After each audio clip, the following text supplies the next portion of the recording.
My talk today is entitled From Has Been to Shall Be.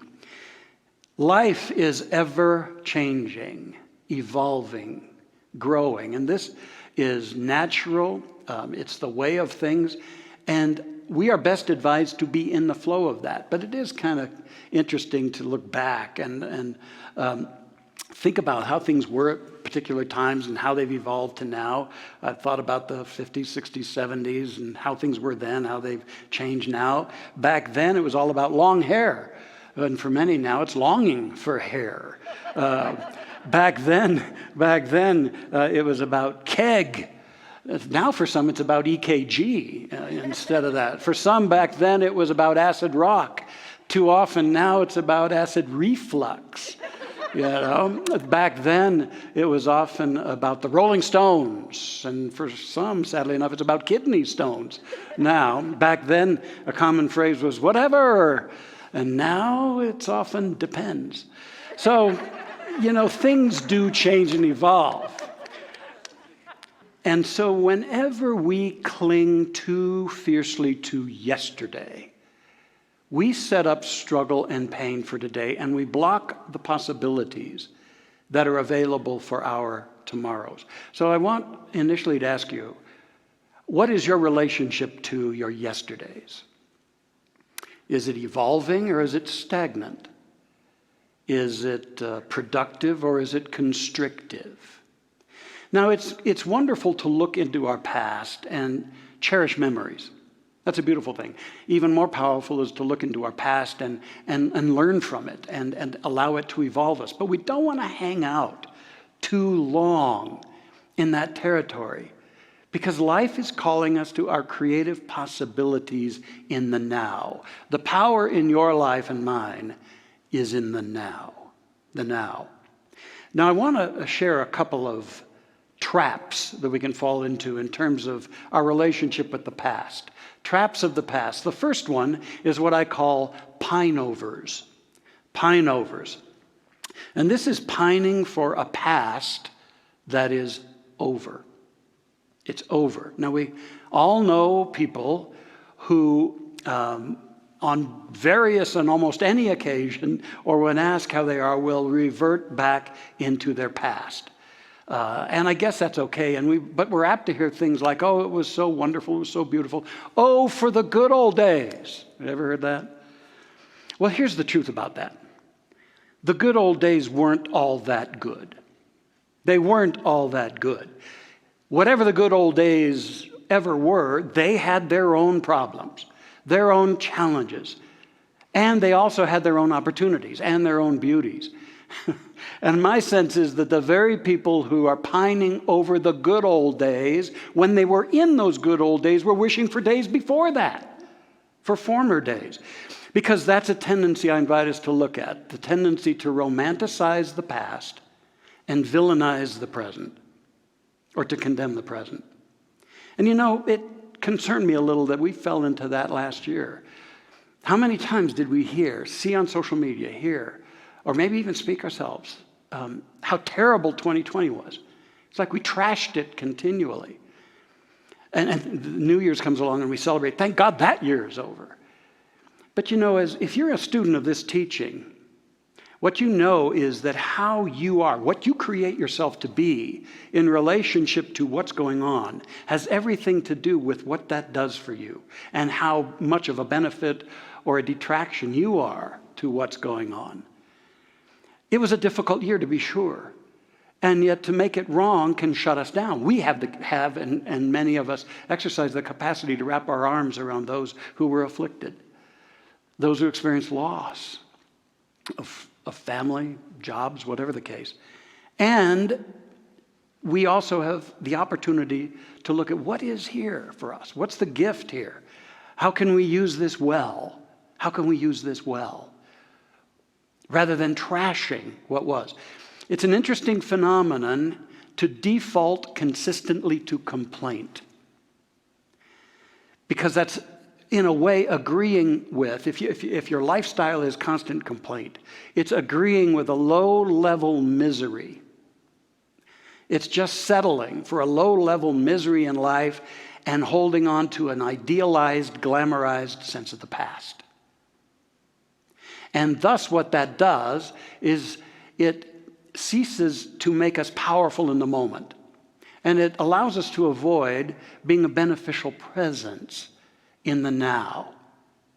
Pining over, wishing it were different or better, rather than embracing our capacities and possibilities in the now. Pining over what was, rather than creating what could be. A trap of the past.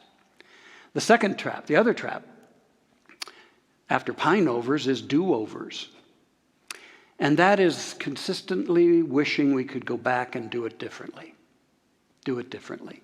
And oh, I tell you, what a trap that is. Now, I tell you, the only instance where do-overs is great is in golf. And I don't know what my game would be like if I didn't have an abundant array of mulligans. But here's the deal. There are no mulligans in the rest of life. The past, we ought to observe its name and let it be past. It's a treasure trove of insights, lessons, nice memories, and yet it's past. But there's a different thing when we're holding regret around the past.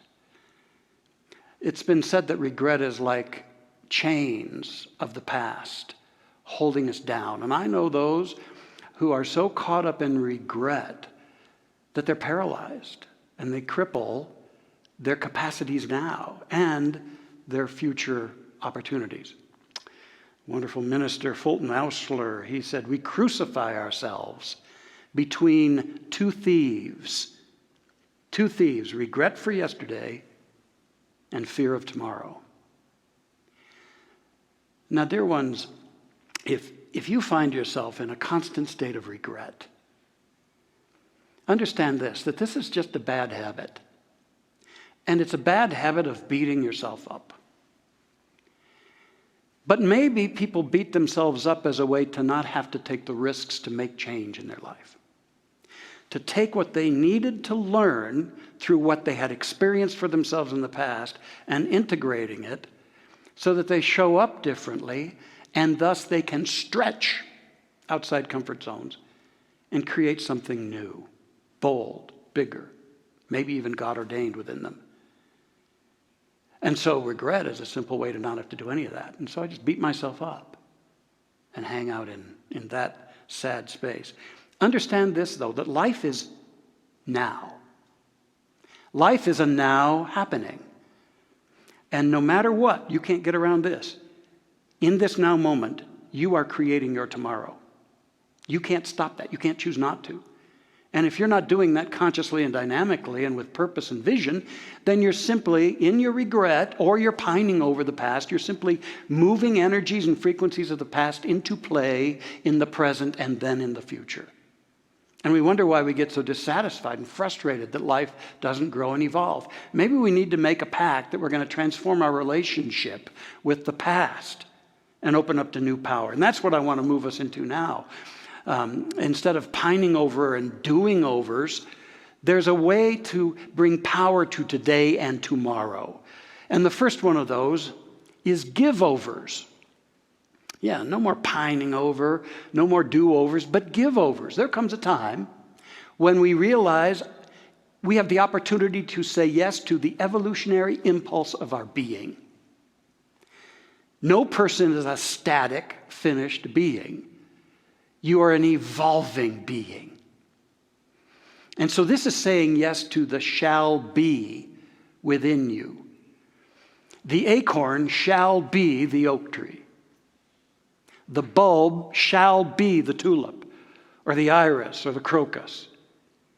And the God seed in you and me shall be a unique expression of the divine love intelligence of the mind and heart of God. You are a divine idea, a child of God unfolding. And there comes that moment when we give over to that. We stop hanging out in a past that ought to be past. We quit hiding out in our lives. And we decide to give ourselves over, to say yes, to let ourselves be evolved, to let our lives change, to trust that we're safe, that even if we take risks and it doesn't turn out, we're going to have a soft landing in God. And so we give over to that, God's seed. And we say, yes, take me forward. I'm tired trying to stay stuck in life and hang out in the past. Take me forward. There's a little red rock stone thing sitting on my desk in my study.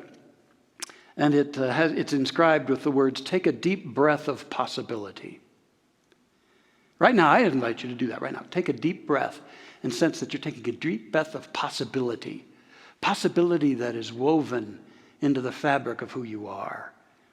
And that all life wants us to do is give over to that. I've had to do that in the nearly 2 years since my retirement, or what I've always called my rewirement. It was troubling me that several years before that, I was getting the insight in meditation that after over 4 decades of a certain kind of ministerial service, it was time for change. Not just for change's sake, but as the further journey of my soul in this lifetime. And that troubled me deeply. But finally, I gave over to that. And I said, yes. Did I know what was going to happen? No. When you give over, there are no guarantees. There's no roadmap that guarantees how things will be. But you got to agree with and stop fighting that which wants to be in you. And that's what I did. And for the first year, it was kind of going fallow. I decompressed, did some grieving, explored things in life. And then through that transition time, something shifted. About the time COVID happened, I felt new energies. And I felt, okay, now it's time to reinvent. Now it's time to find new ways to serve, to teach, to do whatever you're called to do. And one of those will be chairman of the Mile High Church Foundation and supporting its growth. And where that will continue to grow, I don't know, but I want to stay a yes to that. And if you want power for today and tomorrow, give over to a you that's bigger than you may consciously know. Give over to that shall be within you and say, all right, lead, kindly light, as it says in the Bible, lead thou me on. I'm ready to take my foot off the brake. I'm ready to let God have its way with me. Give-overs, far more powerful than pine-overs or do-overs. And then the second one is makeovers. Now, this isn't a superficial makeover, but there are times when it behooves us to take inventory of the lessons of the past that we might be able to shed the masquerades that we wear in this lifetime. Here we are, created in the image and after the nature and likeness of God, and we masquerade as victims. We masquerade as weak. We tell ourselves that we're not creative, we're not attractive, we can't change this, we can't change that. And we live a lie all too often. It's time for a spiritual makeover wherein we glean the lessons we set up for ourselves and life generously offers us on our journey, and we integrate those, but then we also explore, who am I when I stand in God's idea of me? What might be in that God seed? And how can I start showing up in a whole new way? Showing up as a being of heart, showing up as a being of light, showing up as one who knows that no matter what's going on around me or in my life, I'm a creative opening for life. I participate in the creative intelligence and mind of God, and I can be the avenue through which revelation occurs, new understanding occurs, and I show up in compassion for the world. I don't speak badly about myself. Forget the beating up stuff. But I have the courage to change and to transform. To let go of the excuses and the alibis and the holdbacks. And to do a makeover that agrees with the light and the power of God in me. In Romans in the Bible it says, creation waits with eager longing for the revealing of the sons and daughters of God. It's like all of creation is saying, when are you going to show up as the magnificent gods in miniature you're created to be? Not a bunch of power-hungry, greedy, insensitive, closed-hearted people just doing whatever you want to do for your own sake. It's like creation is saying, step forth as beings of light. You are a luminous light being, here to be a co-creator with God, not a victim. or a dominator. a makeover. I know a lady, I love her dearly, she's a dear friend, built up a big thing in her life, and then it all came crashing down. And a lot of people lost a lot of money. And advisors around her said, well, just declare bankruptcy, and then maybe you can start a new life. And she said, I will not. The same power that allowed me to create what I did will allow me to recreate it, and I will pay back. I'll make restitution. And she had a time of healing and transition, and she took over those lessons, and she learned what she needed to from that, and she stepped into a greater expression of her being. And by golly, this wonderful lady has recreated an even higher and greater thing than she had before, and repaid everything. And so life offers the opportunity to show up more and more truly according to that which we are. That's the spiritual makeover. So there's a give-over when we say yes, and then we start shaping ourselves to be transparent to the light of the divine truth within us. And then that leads us to the third one that's a key to today and tomorrow, and that's the takeover. Yeah, we give over, we make over, and then there's the takeover. Probably one of the greatest operatic tenors ever, Enrico Caruso, before an epic big performance. He was seen walking around backstage muttering to himself, little me move over, big me take over. That's what we get to do after giving over to this life, having remade ourselves and stepping out of all the lies we live. We get to say to life, take over. Let's go. Let's go for it. Let's start creating a new consciousness now that will plant the seeds for new creation in the days and the times to come. That's our capacity. It's always asking, who am I creating myself to be in response to what's going on? And how can I work with the powers that I am knowing of, the spiritual laws in this universe, to create what shall be? I've had the privilege of knowing lots of shall be people. And two came to mind this week. The first one I tell you about starts when he was 32 years old. This young man, a 32-year-old young man, stood on the shores of Lake Michigan with one particular intent. He was going to throw himself into it and commit suicide. Because some years earlier, his child had died. His 4-year-old child had died. And then more recently, his business enterprises had totally failed, and a lot of investors had lost a lot of money, some of them family. And on top of that, another child was now on the way. And he was penniless. He had no money to not only support that child, but he had no money to support himself and his wife. And he thought, if I just end it all, my family will step in and take care of my wife and child. So he stood there on those shores looking out at the waves and the pebbles and the rocks.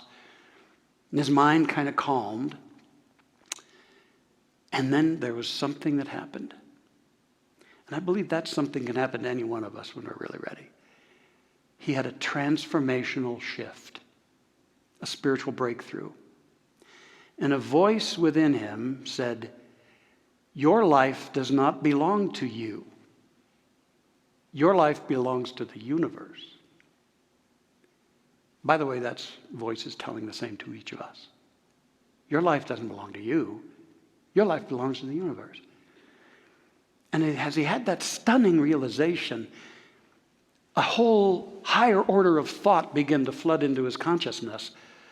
And immediately he began to look at his past, the past he thought had doomed him, that made him unworthy of any more life. He looked at that past and he saw that it had lessons in it. He saw that it was building him to something.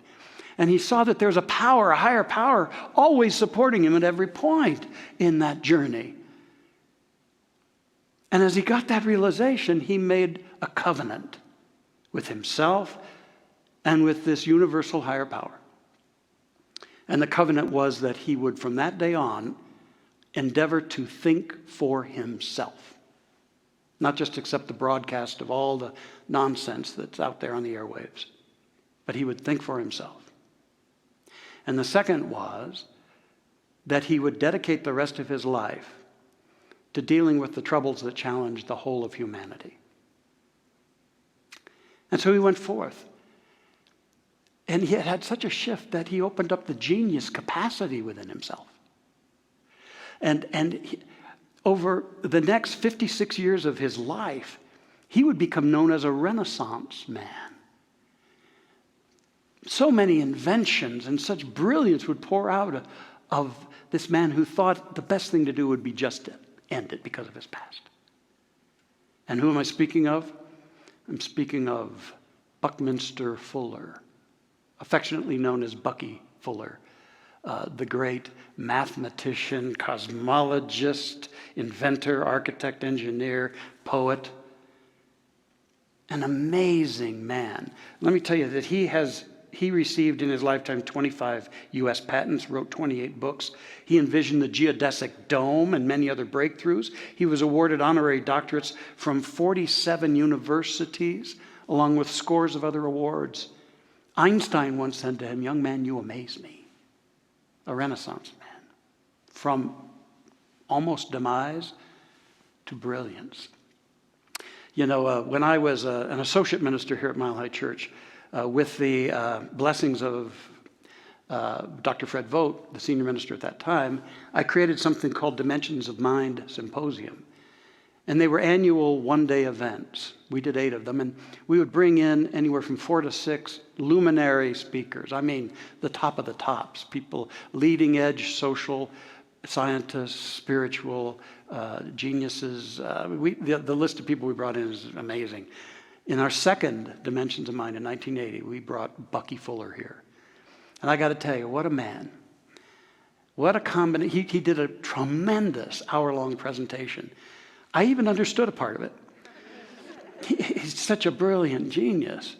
But yet he's an equally big heart. I remember at the end of that day when I'm usually just totally flattened and exhausted, I felt energized and I said, "Bucky, can I take you to dinner?" And he agreed. And we went to dinner, and at one point he reached into his briefcase. He said, "I'd like to give you a gift." And I said, "Really?" And he pulled out this book, which I guess he had just written. And interestingly, germane to today's topic, the title is, "And It Came to Pass, Not to Stay." And it came to pass not to stay. And I said, "Thank you." And I said, "But would you sign it?" And I said, "Oh, and I know sometimes when you sign books, you put little pictures in them for people." And he chuckled, and he wrote in it, and he said, "To Roger Teel in friendship, Buckminster Fuller, September 20th, 1980, Denver." Then he drew what looks like a geodesic pyramid out of that brilliant mind of his. And he said at the bottom, "And there is the picture." Now, I'm going to come back to Bucky in just a little bit, but I want to talk about a shall-be man, not a has-been man. He grew out of that has-been time and became an epic shall-be person. Another shall-be person that I cherished meeting was artist, singer, songwriter John Denver. In 1987, we had John here at Mile High Church. He spoke and he sang. He was promoting a conference in Aspen that he was creating. And we struck it off. We formed a friendship almost immediately. He called me the week after he appeared, and he asked me if I would officiate at his wedding to his second wife. And it just so happened serendipitously that Erica and I were getting married, and we planned our honeymoon for Aspen months earlier. And his wedding was scheduled to take place at the end of our honeymoon. And so we just stayed longer, and I officiated at that. And I remember that Eric and I went to the rehearsal dinner way up high in Snowmass. And afterward, he took the whole wedding party down to a club in Snowmass Village, a club he was part owner of. And while most of the wedding party was enthralled by a magician there in the club, John was just sitting kind of in the background. And there was a half wall, and he was sitting on the ledge of that half wall. And I just cozied up to him, just stood there and watched a while too. And then I said to him, "John, I've always been curious. I've always loved your music, and I noticed that there was a time in your career when you started singing about different things. You started singing about peace in the world. You started singing about our children. Oh, and then you started singing about our ecology, our wonderful world, and how it's up to us to take care of the mountains and the streams and the trees and nature." And I said, "That must have been a difficult decision to take in your career. It must not have been easy." And he smiled and he said, "Well, you know, something in me said that you can't stay on country roads, John. You got to go to higher paths." And I did. And yeah, it wasn't easy, but I couldn't have done otherwise. You know, what I later found out was that when I was speaking to him, He at the time was the highest selling recording artist in the history of recording. He had made millions and millions of dollars for RCA Records. When his sales dipped because his message shifted, they dropped him. And he created Windstar, his own label and his own organization. Now, a shall-be person takes whatever is dealt and makes something good out of it. A Bucky Fuller, a John Denver. John Denver loved shall-be people. He loved hanging out with Jacques Cousteau, and he loved Bucky Fuller. There's where they come together. He loved Bucky Fuller. And so a big, huge party was being thrown for Bucky Fuller at an auditorium to celebrate his 85th birthday. And John Denver was one of the headliners. And when it became his turn, he said, as a toast to Bucky Fuller, as a toast, I want to sing you a song that I wrote about him. It'll be on a future album. And so he started singing this song, and he began repeating the chorus, and the teary-eyed audience, very moved audience, started joining in singing the chorus. And I want you to hear the lyrics, because they talk about what a shall-be person is. What one man can do is dream. What one man can do is love. What one man can do is change the world and make it new again. Here you see what one man can do. And when he was done with that, he put his guitar down, went down the steps, kissed Bucky Fuller's bald head, and held him by the back of his neck and whispered, "I love you, Bucky." As I recount that, I realize that is an ode to shall-be people. They're the people who know that if you dream, and if you love, and if you're intent on using all that you are and all that you have to change the world, that's what one person can do. Any person can do. So today, I'm inviting you to release a dysfunctional past, if it's trapped you, chained you. And instead, I'm inviting you to give over to God's impulse within you. I'm inviting you to allow the shifting and changing and the remaking of you so that you are absolutely expressing the light and the truth and the magnificence of your spirit. And then you can say, take over life. Take me forward. I'm here as an instrument, as a vehicle for that greater idea to unfold by means of me. And in closing, I want to reprise those lyrics to include us all. What we all can do is dream. What we all can do, no matter what's going on, is love. What we all can do is change the world and make it new again. Here you see what we all can do. Let us be today people, forming tomorrow's transformed world. Join me in a prayer.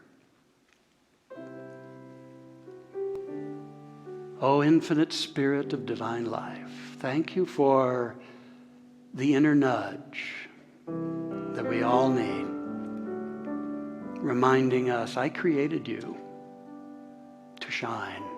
I created you, precious, beloved, spirit child of mine,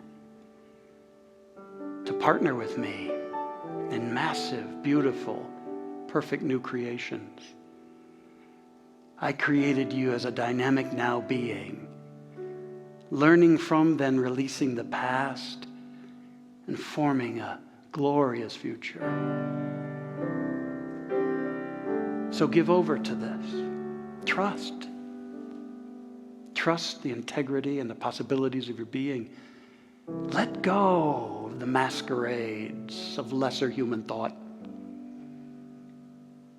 Accept your spiritual makeover, made in the image and after the nature of my light and my love, and together, let's take over. Sensing that reality, that truth of your being, I bless you this day, this now moment. I bless the creative, luminous light being you are, and I bless the newness that shows up as you let go of the lesser and the former and embrace the greater. And here we see what we all can do. And as we go forth to create new lives, new world, I bless us all. All that we need is already provided. And may we say yes. And so in gratitude for this truth that is making us truly free, we let it be so. Amen, Ashe, and so it is.